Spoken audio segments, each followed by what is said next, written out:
So, good evening, everyone. So, yesterday we have ended with the topic the regulations, the laws, ethics, and regulations which are imposed on an investment industry. We have discussed about some points that are the rules and regulation, the objectives of regulation, the concepts of microeconomics. So today we are going to deal with the more topics of microeconomics. That what are the demand and supply in microeconomics, how economics deal with it. Okay, so investment industry में economics का क्या काम है? So economics is the way because अगर हम ऐसे पढ़ें, हम लोगों ने स्टार्टिंग में एक चीज पढ़ी थी कि हमारी वांट्स अनलिमिटेड हैं और हमारे पास जो उनको रिसोर्सेज हैं जो उन्हें फुलफिल करने के लिए वो हमारे पास लिमिटेड है. ओके, सो इकोनॉमिक्स में अगर हम देख रहे हैं डेली स्टार्टअप हो रहे हैं, न्यू कंपनीज फॉर्म हो रही हैं. ओके, सो न्यू कंपनीज जब फॉर्म हो रही हैं तो उसमें हमें क्या दिख रहा है कि इन्वेस्टमेंट चाहिए. कैपिटलिज्म के बिना कोई भी इंडस्ट्री का फॉर्मेशन बेकार है. ओके, सो कैपिटलिज्म क्या है कि उनको कैपिटल चाहिए. तो इन्वेस्टमेंट इंडस्ट्री में वांट्स और रिसोर्सेज बहुत इंपॉर्टेंट रोल प्ले करते हैं. So in this definition, we are considering that economics is the study of production, distribution, and consumption, or the study of choices in the presence of scarce resources, and it is divided into two broad areas. तो economics के दो broad areas हैं. पहला है हमारा micro economics and दूसरा है हमारा मैक्रो इकोनॉमिक्स. तो जो माइक्रो इकोनॉमिक्स है वो डील करता है डिमांड और सप्लाई के साथ. So there are the two factors, two major factors in market that influence the price of any commodity or good or any service. So demand, what is demand? So demand is the quantity of a product or service that buyers desire to buy, and the supply on the other hand is the quantity of a product or service that sellers are willing to sell. Okay, so market में दो चीजें होती हैं और दो चीजें price influence करती हैं. एक होती है हमारी डिमांड और एक होती है हमारी सप्लाई. अगर हम ऐसे जनरल सेंस में पढ़ें, आप लोग बिल्कुल भूल जाइए कि हम लोग इकोनॉमिक्स पढ़ रहे हैं. अगर हम जनरल सेंस में पढ़ते हैं कि what is demand and what is supply, तो सपोज एक एग्जांपल, बहुत तो हमारा डे टू डे लाइफ वाला एग्जांपल है कि जैसे हम कोई भी सिनेमा हॉल में गए. ओके, तो वहां पे क्या हुआ कि वो movie, suppose Pushpa movie release हुई है आज, उसका फर्स्ट डे फर्स्ट शो है.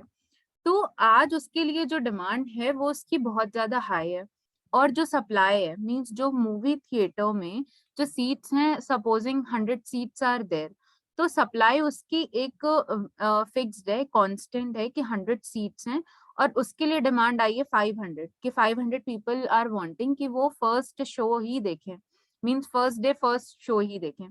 तो क्या होगा वहां पे कि जो लोगों ने जो टिकट्स परचेज कर रखी होंगी, सपोज कुछ लोग ऐसे होते हैं जिन्हें नहीं भी उनका शौक है कि उन्हें फर्स्ट डे फर्स्ट शो देखना है, वो तब भी टिकट लेके वहां पे बैठ गए हैं.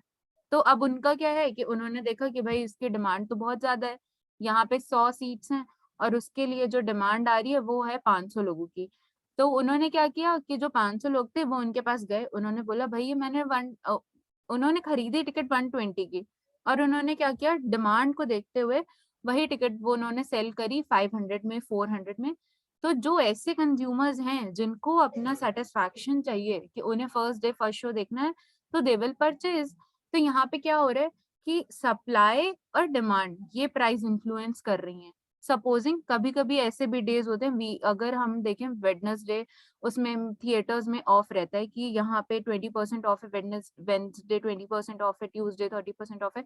ऐसा स्कीम वो चलाते हैं बिकॉज उन्हें पता है कि वर्किंग डेज में ज्यादा लोग नहीं आएंगे, बट अगर वो कंसेशन दे रहे हैं तो लोग आ रहे हैं. तो ऐसा क्यों हो रहा है कि एक जगह पे सप्लाई कम है बिकॉज डिमांड वहां पे क्या है, सप्लाई ज्यादा है और डिमांड कम है. वर्किंग डेज में लोग अपने ऑफिस चले जा रहे हैं, अपने काम पे जा रहे हैं, तो लोग इतना फ्री नहीं है मूवी देखने के लिए. अब उन्होंने क्या किया, उन्होंने उनको एक डिस्काउंट ऑफर दे दिया कि भाई हमारे पास आज 30% ऑफ है. तो लोग सोचेंगे यार चलो 30% ऑफ है, हम आज ही चल के दिखाते हैं. तो ये ऐसे दो मार्केट फोर्सेस होती हैं जो प्राइस को इन्फ्लुएंस करती हैं. ठीक है, ये समझ में आया यहाँ तक सबको, डिमांड और सप्लाई कैसे इफेक्ट होते हैं? Yes ma'am. कोई प्रॉब्लम तो नहीं यहाँ तक?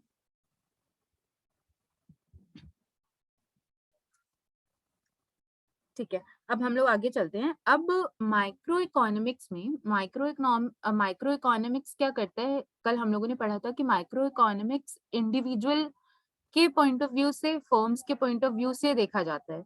मींस इसमें इकोनॉमी एज अ होल नहीं देखते हम, इकोनॉमी को एज अ होल हम देखते हैं मैक्रो इकोनॉमिक्स में, जिसमें हम पूरी इकोनॉमी को लेके चलते हैं। Suppose national income, gross domestic product of the economy, national income of the economy, whether the economy is growing or not, developing or not.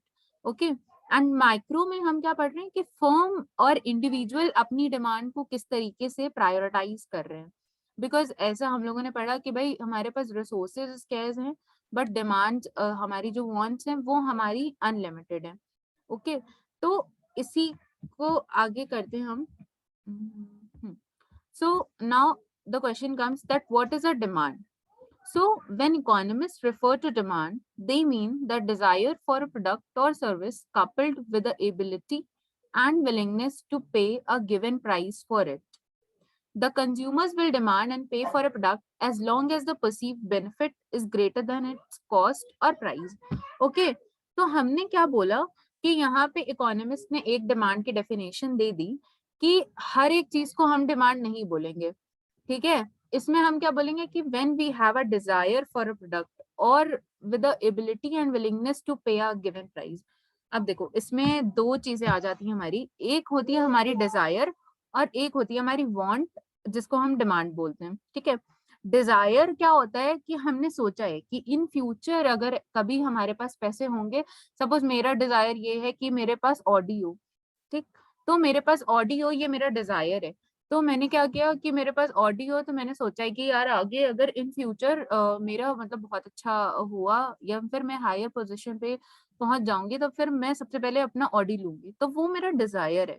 और उसके बाद वांट क्या होती है, मतलब अभी मैं ऑडी के लिए वर्क नहीं कर रही हूँ, कि ऐसा नहीं है कि मैं अभी से ही पैसे जोड़ने लग गई ऑडी के लिए और बात का देखा जाएगा, बिकॉज ऑडी से पहले मेरे पास ऐसी बहुत सारी वांट्स हैं जिनको फुलफिल करना मेरी प्रायोरिटी है, ठीक है। ऑडी से पहले मेरा ये है कि मेरे को एक कार लेनी है, क्रेटा लेनी है, या फिर जो भी मेरी किया लेनी है, तो मेरा पहले ये होगा कि पहले एक मींस कंफर्ट वाली कार लेते हैं और उसके बाद लग्जरी वाली कार मेरी बाद में कंफर्ट जोन में आएगी, ठीक है। तो वो मेरी क्या होगा कि नेसेसिटीज को हम पहले कंप्लीट करते हैं, देन उसके बाद कंफर्ट में जाते हैं, देन उसके बाद लग्जरी गुड्स के लिए हम लोग फर्दर आगे जाते हैं। तो डिमांड उसी चीज को बोलते हैं जो हम विलिंगनेस टू पे the for the product and service which we are willing to pay a given price for it, so that is called to be a demand. We cannot say that desire and demand are not the one and same thing, okay।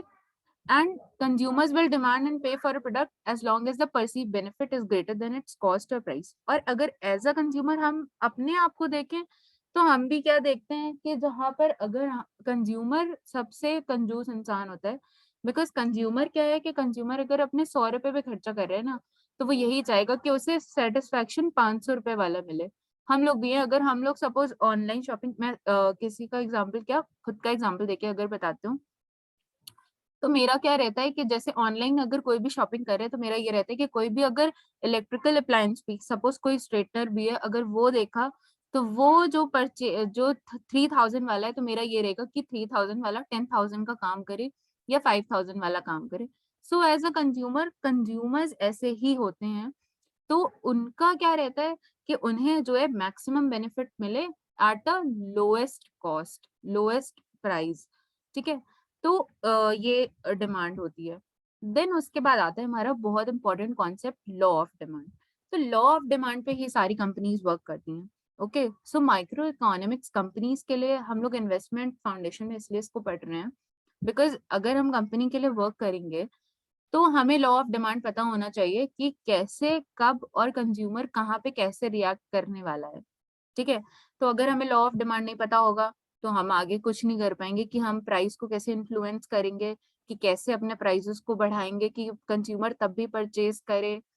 तो ये सब हमें तभी आएगा जब हमारे पास economics की basic understanding होगी कि कैसे सारे इसमें टर्म्स वर्क कर रहे हैं। तो सबसे पहले आता है हमारा लॉ ऑफ डिमांड। तो लॉ ऑफ डिमांड बहुत इजी है। सो प्रोफेसर सैमुअलसन ने इसकी डेफिनेशन दी है। The law of demand states that people will buy more at a lower prices and buy less at higher prices, other things remaining the same. अब यहाँ पे आता है, सबसे पहले हमें ये फर्स्ट लाइन समझ में आ गई कि भाई लॉ ऑफ डिमांड बोलता है कि लोग जो हैं ज्यादा परचेज करेंगे लोअर प्राइस पे और कम परचेज करेंगे हायर प्राइस पे। Okay, so other things remaining the same. तो other things remaining the same इन्होंने इसलिए बोला because there are many factors which influence the demand of the product. Okay, तो अगर आप लोग से जनरली पूछा जाए कि ऐसे कौन से फैक्टर्स हैं जो डिमांड को इन्फ्लुएंस करेंगे, तो वो कौन कौन से फैक्टर्स होंगे जो डिमांड को इन्फ्लुएंस करेंगे? Price ma'am. Very good, price. तो यहाँ पे लॉ ऑफ डिमांड हम पढ़ रहे हैं प्राइस के साथ में कि प्राइस किस तरीके से लॉ ऑफ डिमांड में रिलेशनशिप होती है, price relationship between the price of the product and quantity of the product. Okay, तो यहाँ पे जो अदर थिंग्स है वो प्राइस के अलावा है, तो वो और अदर थिंग्स क्या होंगे और कौन सी चीजें हैं जो डिमांड को इन्फ्लुएंस करेंगी? डिमांड दो तरीके से इन्फ्लुएंस होगी, या तो वो डिक्रीज होगी या तो वो इंक्रीज होगी या फिर वो कांस्टेंट रहेगी। तो ऐसे कौन से फैक्टर्स हैं जो डिमांड को बिल्कुल डिक्रीज कर रहे हैं?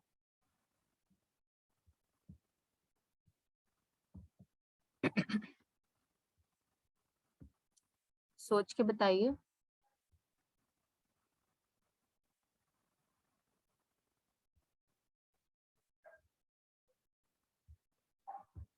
Quality of the good. Quality of the good और and income of the consumer. Substitutes. Very good, substitute goods, excellent. And complementary goods. Okay, तो फर्स्ट आता है अदर थिंग्स। इसमें ये सब समझ गए ना, other things remaining the same. यहाँ पे उन्होंने ये बोला कि यहाँ पे रिलेशन हम बस price of the product and quantity of the product में देखते हैं, बाकी other things will remain the same. Means income में कोई चेंज नहीं होगा कंज्यूमर की। ऐसा नहीं होगा कि भाई कंज्यूमर इनकम आप बढ़ा दो उसके बाद प्राइस भी बढ़ा दो फिर आप लॉ ऑफ डिमांड को अप्लाई करो, तो वो एप्लीकेबल नहीं होगा। बिकॉज लॉ ऑफ डिमांड तभी एप्लीकेबल होता है जब आप सिर्फ और सिर्फ प्राइस के साथ में कंपैरिजन करो बाकी सारी चीजों को सेम रख के। तो other things, other factors that influence the demand are income of the consumer and the substitute goods, complementary goods, quality of the product. Okay, तो सबसे पहला आता है हमारा इनकम ऑफ द कंज्यूमर।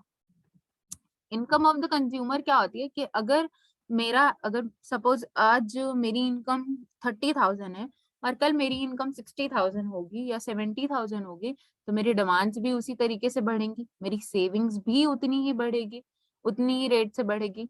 ठीक है, तो लॉ ऑफ डिमांड में हम सिर्फ और सिर्फ रिलेशनशिप किन किन चीजों में देखते हैं?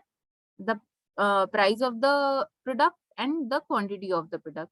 ठीक है, अगर प्राइस, लॉ ऑफ डिमांड क्या बोलता है कि अगर किसी भी प्रोडक्ट का प्राइस लो हो जाएगा, सपोज हम लोग एग्जांपल देते हैं कि हम लोग के पास एक पेन है, हम लोग एक पेन यूज कर रहे हैं 10 रुपए वाला, अगर वही पेन 10 रुपए का 10 रुपए वाला 5 रुपए का हो जाता है, तो हमारी डिमांड क्या होगी, बढ़ेगी या कम होगी? उस पेन के लिए हमारी डिमांड बढ़ेगी या कम होगी?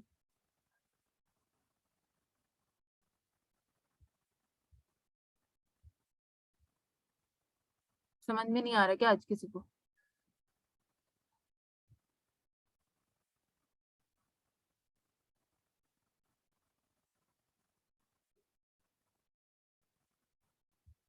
Okay, leave. तो ऐसा है कि जैसे अगर मेरे पास 10 रुपए वाला पेन है, अगर वो 5 रुपए का हो जाता है तो मेरी डिमांड उसके लिए ऑब्वियसली बढ़ेगी, बिकॉज अगर हम 10 रुपए खर्चा कर रहे हैं तो मेरे पास 10 रुपए में पहले एक पेन आ रहा था, अब मेरे पास 10 रुपए में दो पेन आएंगे। तो जब भी प्राइस किसी भी प्रोडक्ट का कम होता है तो उसकी क्वांटिटी, उसके लिए डिमांड हमारी बढ़ जाती है, क्वांटिटी डिमांडेड विल इंक्रीज। और जब अगर हम 10 रुपए वाला पेन हमारा 20 रुपए का हो गया, तो क्या हम वही सेम पेन यूज करेंगे? नहीं, हम क्या करेंगे कि वही पेन, अगर वही मिल रहा है मेरे को जेल पेन दूसरे कंपनी का वो 10 रुपीज का मिल रहा है तो 20 रुपीज वाला क्यों लेना, ठीक है। तो उसके लिए डिमांड क्या होगी, कम हो जाएगी। तो सिर्फ लॉ ऑफ डिमांड यही बोलता है that other things remaining the same, the quantity demanded increases with the fall in price and decreases with the rise in price.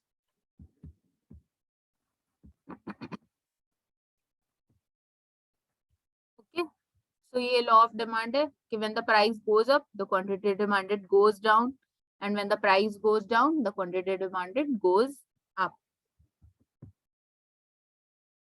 Okay, so आज हम लोग यहीं पे रखते हैं अपना।